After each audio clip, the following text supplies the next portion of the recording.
If you are someone who wants to launch or really grow and scale their tutoring business in 2026, this video is for you. If you don't know me, my name is Rebecca Beard. I grew and scaled a tutoring business, and that's actively going to over 65 teachers in about 2 years, and we are going to be crossing 7 figures in revenue this year. So I know what I'm talking about. But like you, I started out pretty similar. I taught in the classroom for 5 years. I've actually tutored for well over a decade, but I did it on the side. I did it for a big box tutoring industry.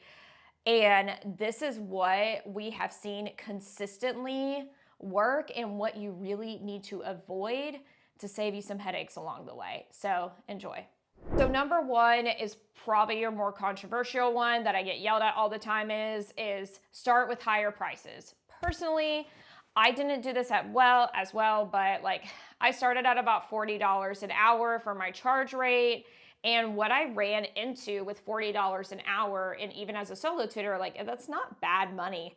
But the thing is, people value your time based on what you charge. Does it mean that you should charge like $350 an hour if you have no experience? No, that's ridiculous. My highest charge rate right now is about $250, and that's probably going to go up from there, to be totally honest. But if you start off with a stronger number, at least $50 to $60 an hour, and I'm in a rural area, I'm not in New York City, then people will respect you. You're gonna get tons of sob stories about like they can't afford this and their kids failing.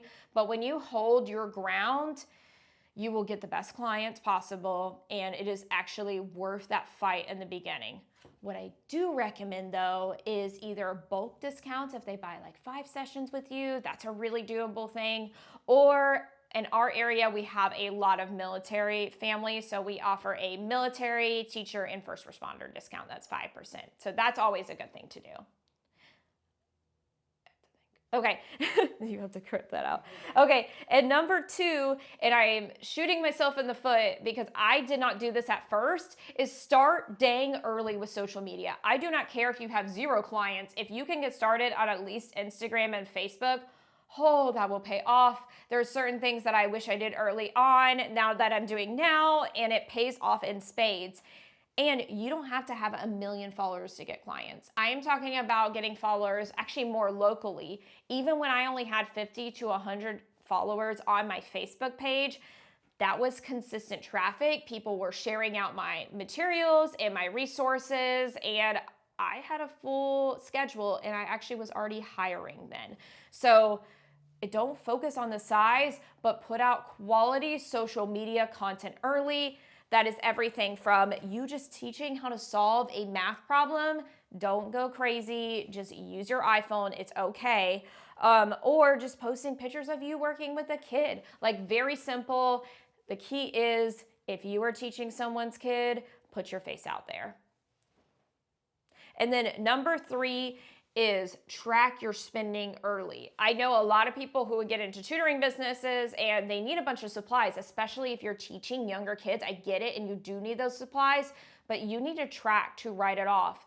Now, if you're someone who's just like tutoring 1 hour a week, it's like really not a big deal. And you can check with your government and the IRS of what you need to do. But if you're someone who wants to leave the classroom or even hire people, my biggest suggestion is once you file your LLC and you get your EIN, is you open a separate business bank account, and always, like I said, consult with an accountant, and you get a separate business credit card and link it to QuickBooks. Those are very, very cheap, but what happens is in my QuickBooks is I have everything sorted, so it tracks all of my purchases. Right now, of course, it tracks my payroll. It also tracks the incoming money.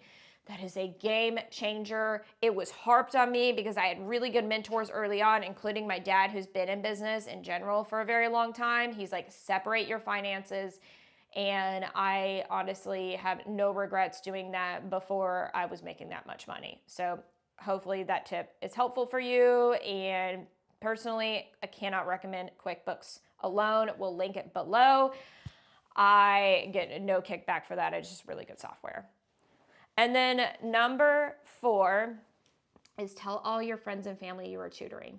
you are going to shy away and feel really uncomfortable about this. And you probably want to click this video off because I was the same way. But if you tell the people who genuinely care about you that you are tutoring, they might refer you out.